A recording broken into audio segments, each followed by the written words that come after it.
I woke up to tire tracks in my grass. Not near the curb. Not half on the street. Right in the middle of my front lawn. And parked there like she owned the place was the HOA president's luxury SUV. No note. No apology. No permission. So instead of calling a tow truck, I reached for a can of expanding foam. By the time she came back, her car was about to become a lawn ornament. The first thing I noticed wasn't the car. It was the crushed blades of grass.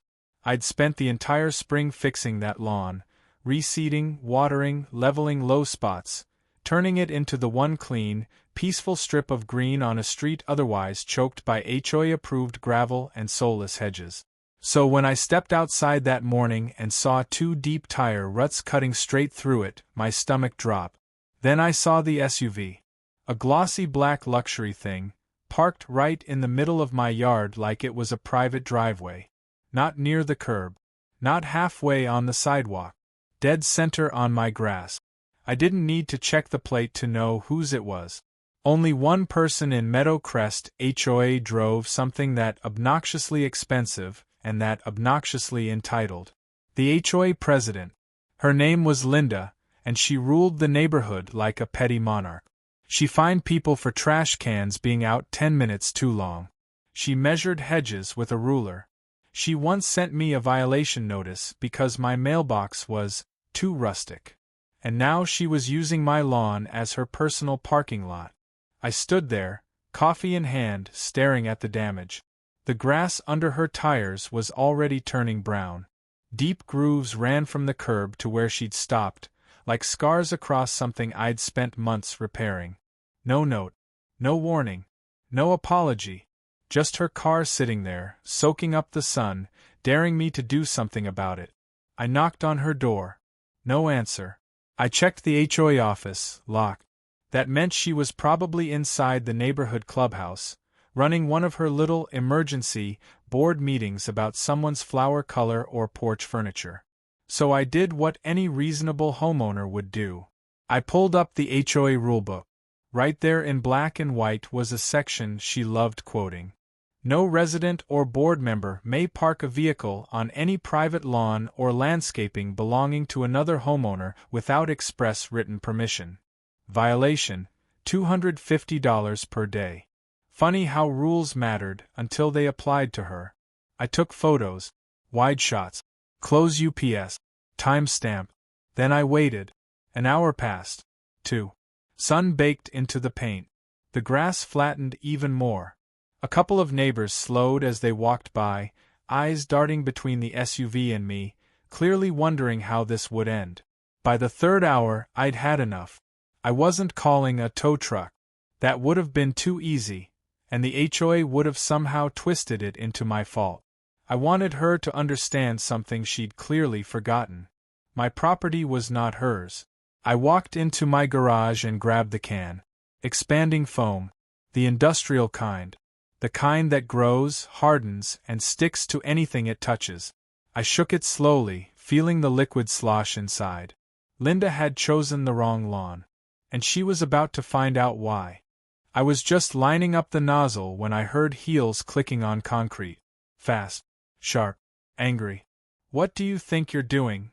Linda stormed across the sidewalk toward me, her sunglasses pushed up on her head, clipboard clutched in one hand like a weapon. She froze when she saw the can of expanding foam in my grip, and then followed my gaze to her SUV sitting squarely in the middle of my lawn. "You can't touch my car," she shouted. "That's HOA property." I raised an eyebrow. "Your car is on my grass." "That's irrelevant." "Funny," I said. "That's exactly what you tell everyone else." She marched closer, stabbing a finger toward the tires. "Move it now or I'll fine you for harassment." I calmly held up my phone and showed her the photos. Timestamp. Her vehicle. My lawn.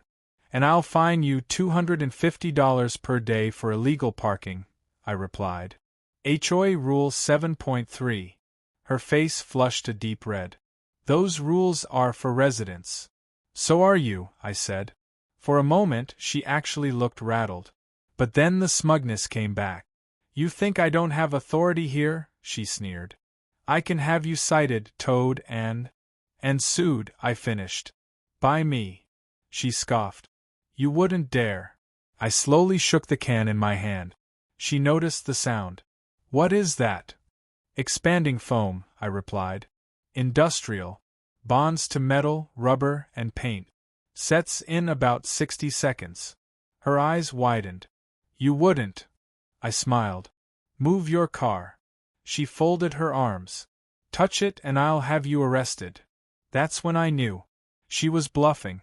Because if she actually called the cops, she'd be the one explaining why her luxury SUV was trespassing on private property.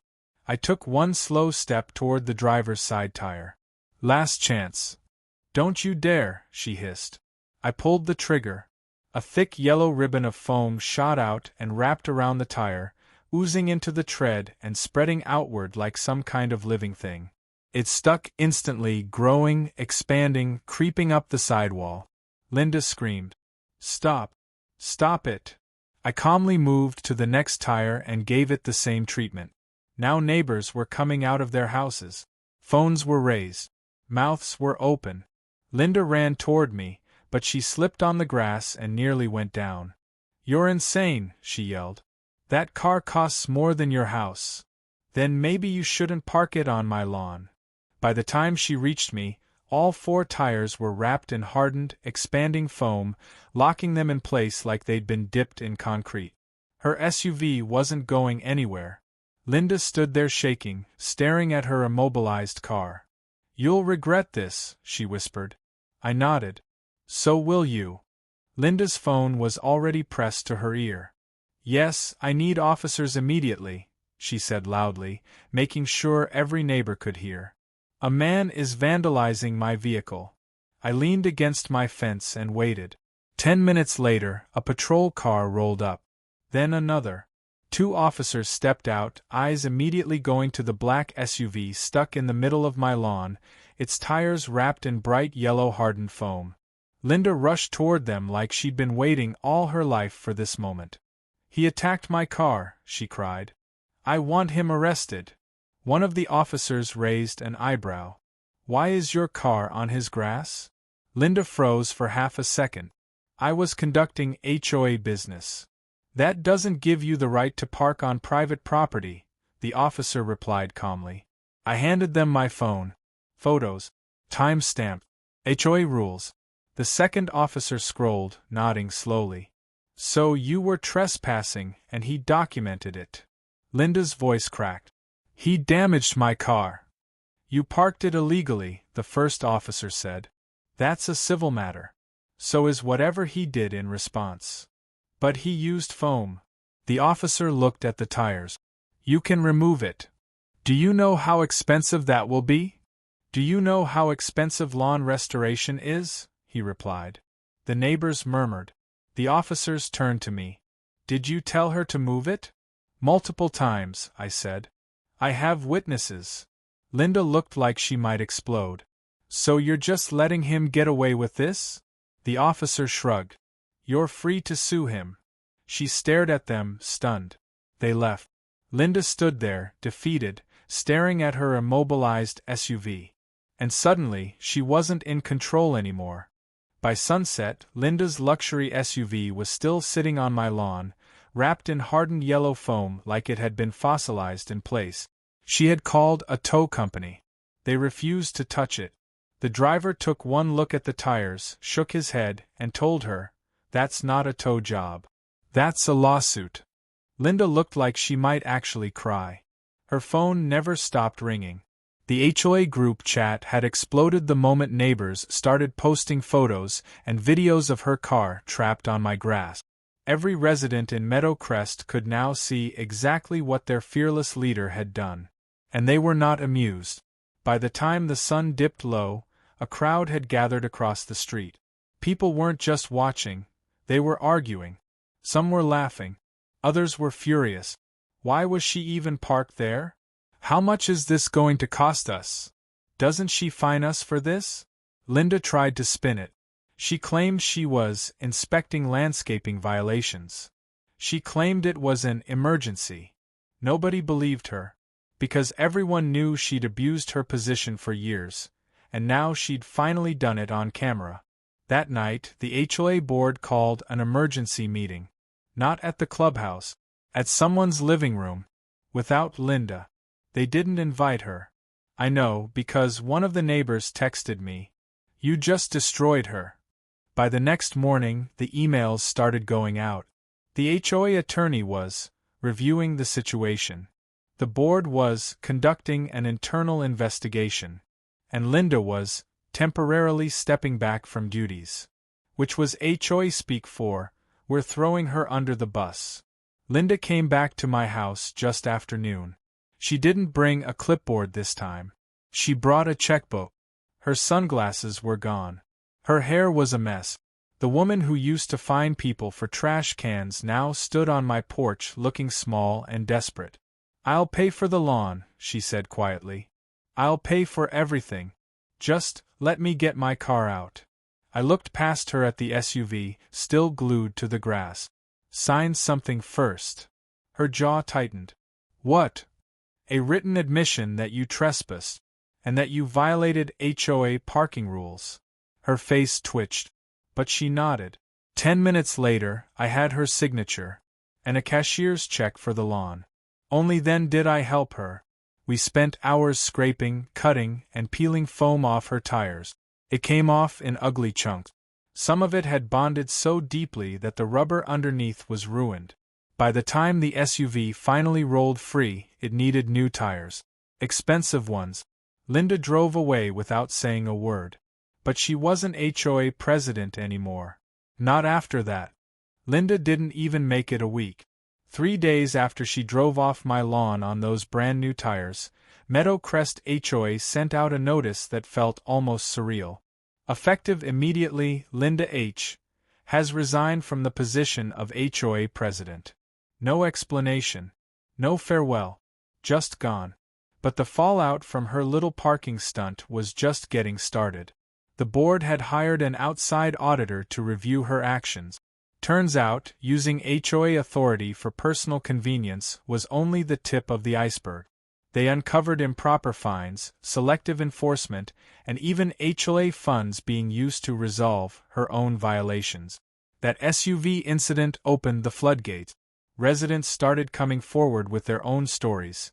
Fines for parking in their own driveways, citations for flower colors, threats over patio furniture. Suddenly everyone realized they weren't alone. And Linda? She was the common denominator. A week later, another email went out. Linda was being investigated for abuse of office. All fines she issued over the past year were under review. People were celebrating in the street. Literally. One neighbor told me it was the first time Meadowcrest had ever felt like a real community. And as for me? My lawn had never looked better. The new sod took beautifully. The tire ruts were gone. It was like that ridiculous SUV had never been there at all. Except for one thing. Every time I walked past the curb, I could still see faint marks where her tires had climbed onto my property. And instead of making me angry, they made me smile. Because that was where Linda crossed the line. And lost everything. A few weeks later, I got one final message from the HOA. They were dissolving the board and holding a full re-election. No more dictators. No more clipboard tyrants. Just neighbors. All because one HOA president thought she was above the rules, and found out what happens when you park on the wrong lawn. And to this day, nobody in Meadowcrest parks on anyone else's grass. Not anymore.